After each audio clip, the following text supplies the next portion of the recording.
Check প্রতারণার অভিযোগে করা মামলায় সাবেক সংসদ সদস্য ও ক্রিকেটার সাকিব আল হাসানের সম্পদ ক্রোকের আদেশ দিয়েছেন আদালত। ঢাকা চিফ মেট্রোপলিটন ম্যাজিস্ট্রেট আদালতের additional chief metropolitan magistrate Ziadur Rahman আজ সোমবার এ আদেশ দেন। এ তথ্য নিশ্চিত করেছেন এ আদালতের বেঞ্চ সহকারী আতিকুর রহমান।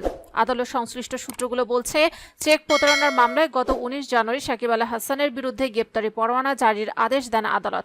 গ্রেপ্তারি পরোয়ানা তামিলের প্রতিবেদনের আজ জমা দেওয়ার জন্য আদালত আদেশ দেন। আজ আদালতে পুলিশের দেওয়া প্রতিবেদনে বলা হয়, আসামিকে গ্রেফতার করা যায়নি। পরে আদালত সাকিব আল হাসানের সম্পদ ক্রোকের আদেশ দেন। আদালত সংশ্লিষ্ট সূত্রগুলো বলছে, চেক প্রতারণার অভিযোগে গত 15 ডিসেম্বর সাকিব আল হাসান সহ 4 জনের বিরুদ্ধে মামলা করেন আইএফআইসি ব্যাংকের জনসংযোগ কর্মকর্তা শাহিবুর রহমান। আদালত সেদিন সাকিব আল হাসান সহ 4 আসামিকে হাজির হওয়ার জন্য সমন জারির আদেশ দেন।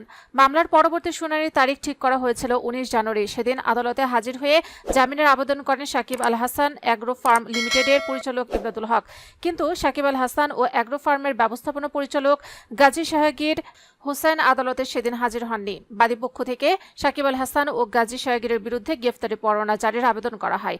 আদালত পরে সাকিব আল হাসান ও গাজী শাহগীরের বিরুদ্ধে গ্রেফতারি পরোয়ানা জারির আদেশ দেন। মামলার অপর আসামি মালাইকার বেগম মারা গেছেন বলে আদালতকে জানানো হয়।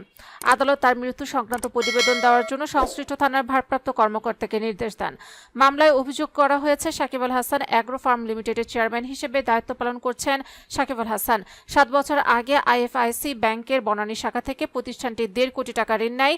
তবে নির্ধারিত সময়ের মধ্যে ঋণ পরিশোধ করেনি প্রতিষ্ঠানটি। পরে ঋণ পরিশোধের জন্য ব্যাংকের পক্ষ থেকে নোটিশ দেওয়া হয়। এর পরিপ্রেক্ষিতে অ্যাগ্রো ফার্ম লিমিটেড গত বছরে 4 সেপ্টেম্বর 4 কোটি 14 লাখ টাকার 2টি চেক দেয় ব্যাংকে। তবে অ্যাগ্রো ফার্ম লিমিটেডের ব্যাংক হিসাবে পর্যাপ্ত টাকা না থাকায় চেক 2টি প্রত্যাখ্যান করা হয়। পরে টাকা পরিশোধ করার জন্য সাকিব আল হাসান অ্যাগ্রো ফার্ম লিমিটেডকে আইনি নোটিশ পাঠায় আইএফআইসি ব্যাংক। এরপরও টাকা পরিশোধ না করায় 15 ডিসেম্বর ব্যাংক কর্তৃপক্ষ সাকিব আল হাসান অ্যাগ্রো ফার্ম লিমিটেডের মালিক সাকিব আল হাসান সহ 4 জনের বিরুদ্ধে মামলা করে।